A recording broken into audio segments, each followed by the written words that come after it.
Hello, so today we're going to look at the Pythagorean Theorem, and we're going to start from the perspective that you've seen it before. So in general, we know that you have seen this before. You've seen that given a right angle triangle, let's draw a right angle triangle for you, right? So given a right angle triangle, okay, there's your hypotenuse and your two legs, right? And this is a right angle triangle, so it's a 90-degree angle right there. We know that from the Pythagorean theorem, we learned this in 8th grade, that a squared plus b squared equals c squared. All right, so that's something that we are already familiar with. The idea that if we construct a square out on this side here, and that's this square would be b times b, would be b times b squared, right? And then if we did the same thing out in this direction here, and we get ourselves a square where it's an a times a squared, and then if we were to construct a third square out in this direction right here, that would be a c times c squared, and therefore c squared. Well, the Pythagorean theorem tells us, and more on proofs on that later, that the area of this square a squared plus the area of this square b squared is equal to the complete area here in this third square c squared. Okay, so that derives for us the formula here that we're going to use. A squared plus b squared equals c squared, and we're going to manipulate this formula in a variety of different ways. Okay, the first way that I like to show this formula is actually by taking the square root of both sides. So if we take the square root of both sides, I'm going to flip it over and write it in the opposite direction here. I'm going to just say that this is equal to c. We're going to say that c, because we took the square root of c squared, that's going to be c, is equal to the square root of a squared plus b squared. So this is a nice, quick, and easy way of solving for c if you know what a squared and b squared are. Right? There's a few other things that we're going to need to do with this as we go along, such as solving for either a or b. So in the same way, if we were to say, just go back to where we started, right? If we say that a squared plus b squared equals c squared, and then if we subtract, say, b squared from both sides using the algebraic process, right? So if we subtract b squared from both sides, we get a squared equals c squared minus b squared. And of course, for b, that could be a. It doesn't really matter which one you choose. It's still the same thing. If you're solving for b squared, or for b rather, it's going to be c minus a. But what we're going to do here is we're going to take the square root of both sides again and say that a is equal to the square root of c squared minus b squared. Now, I hope you notice that what's going on here is solving for the hypotenuse is the sum of the other two, squared and then inside a radical. And to solve for either one of the legs is the difference between the other two, starting with the hypotenuse, which is going to be the longest side anyway. So the difference between the other two, you could square it, of course, and taking the radical of that. So there's a bunch of different ways that we can look at this. In particular, we're going to highlight two. So we're going to highlight this one for solving the hypotenuse, this one here for solving the hypotenuse, and this one down here for solving either one of the legs. Okay, so those are our focuses. Okay, moving on to the problem. Okay, in this case now we're looking at 3D. So we're looking at moving our minds around a complex or a semi-complex problem where it's not immediately obvious what we're looking for. Okay, so we're looking for this side length S, right? So in this case here, we're shown the cross section of a triangular prism, and it's an isosceles triangle. So we've got two sides here are the same. Okay, it's an isosceles triangle. We're being asked what's the slant height of the triangular prism. Well, if you really think about this, this slant height is the same as this side length here. Okay, because it's the same all the way across. The triangle on the back here, this triangle here on the back, is the same as the triangle on the front. And so if we were to construct a triangle in the middle, it would look something like this. And as you can see, that's the same as the triangle in the front. Okay, so this S here is really no different than the side that we've been given here, right? So this side here, we can say that this is side S. That is our hypotenuse, right? And for hypotenuse, we're going to use the C equals square root of a squared plus b squared formula. So we can say that S is equal to the square root of, and let's find the other two legs. Well, this leg here is easy. That's 5 squared.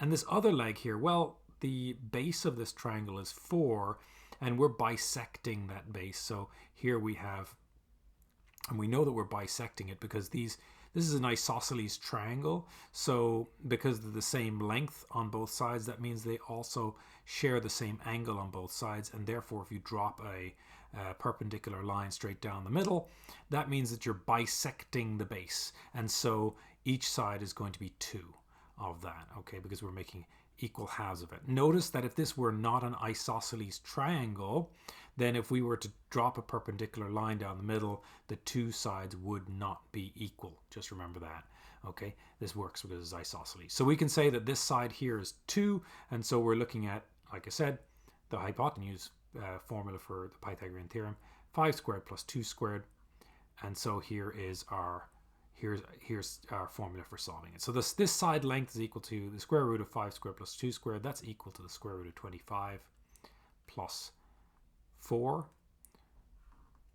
And so that's equal to the square root of 29. Now, I don't know about you, but I'm not very good at rounding these to the nearest tenth in my head. So I'm going to use the calculator that they give us down here. There's a variety of different calculators you can use. I'm sure you've got one on your laptop also. But what I'm going to do here is I'm going to take the square root of 29. And that's going to, I've got to close the parentheses, and that's going to give me what I'm looking for. So 5.38 rounded to the nearest tenth. That gives me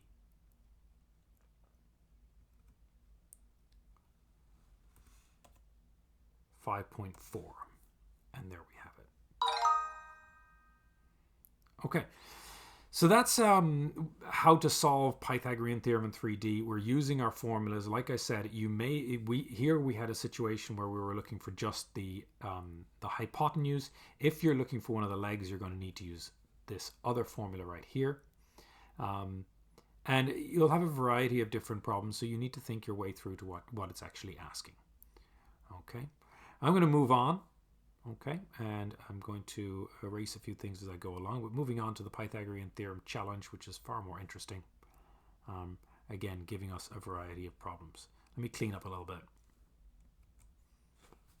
Okay, so cleaning up a little bit here. I'm going to leave my formulas here on the side.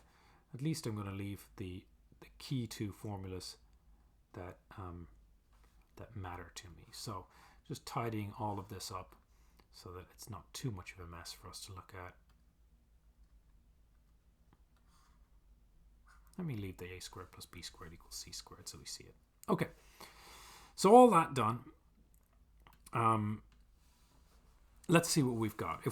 So in the challenge, they're going to give you a variety of different problems, usually three-dimensional problems. One of the ones I have in the notes, for example, is of a real-life super yacht. So I encourage you to check the notes for that. So here we're looking at a staircase, and I really like this kind of problem because staircases, of course, are one of the ways that we visualize and interpret the slope of a line, which is something algebraic that we've been dealing with also on our parallel lines, parallel and perpendicular lines. So staircases are a great way of looking at the rise over the run of a staircase, of course. Another thing we know about staircases is we know that they are they're always right angles, or should be, otherwise you're running into problems. Okay, anyway, this builder is making a staircase. Each step is 28 centimeters long, rises 18 centimeters so people don't trip. And here's our diagram of that. Every staircase has a stringer, a diagonal support connecting all of the steps. This is a really interesting concept here. It just so happens that in construction, that building a staircase, this part of the stair right here is called the riser. And this part of the stairs is called the runner.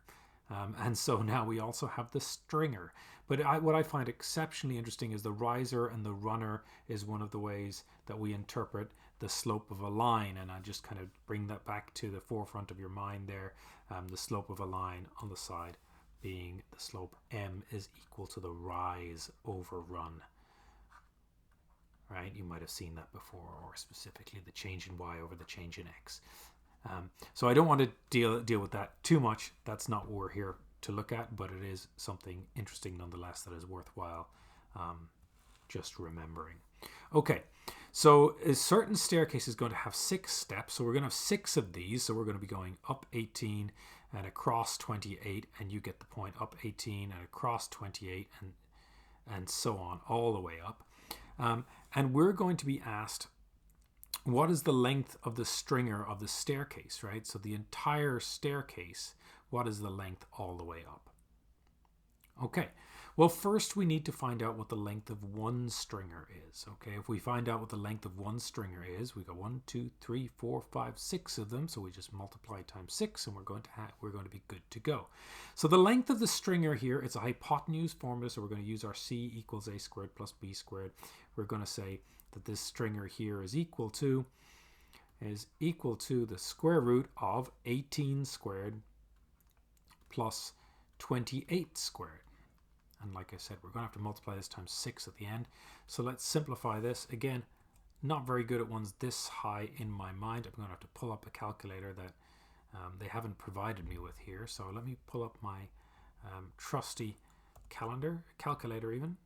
The calculator, there we go. So our calculator here tells us that 18 squared, let me see, is there a square here? There it is. 18 squared is 324.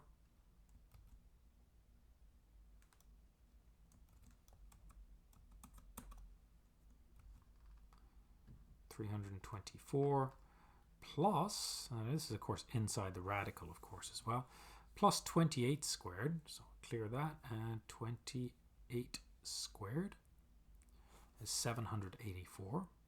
This is centimeters as well, right? Okay, so plus 784, and we're going to be taking the square root of all of that. Let's add all this together. So 784 plus 324. We've got 1108, and we're going to take the square root of 1108. So the square root of 1108, so that's approximately 33.28, let's say 287, okay? That's what we're looking at here. So that should be close enough for us to get reasonably close. What I'm actually going to do is, with my calculator, rather than kind of using this as a base, I'm going to use my calculator and just multiply it times 6. So I've got this whole number already preloaded in here. Let me multiply that times 6. And that's going to give me my stringer. Okay, so that's approximately 199.719, or 72 if you wish. It looks like nearest tenth is what we're looking for. So that's going to be approximately equal to 199.7. So we're just looking at the nearest tenth. Okay, so just thinking your way through the problems, that's something that you're going to have to do. And all we're doing in each case is we're just applying the Pythagorean theorem in each case. And there you have it. So good luck with that.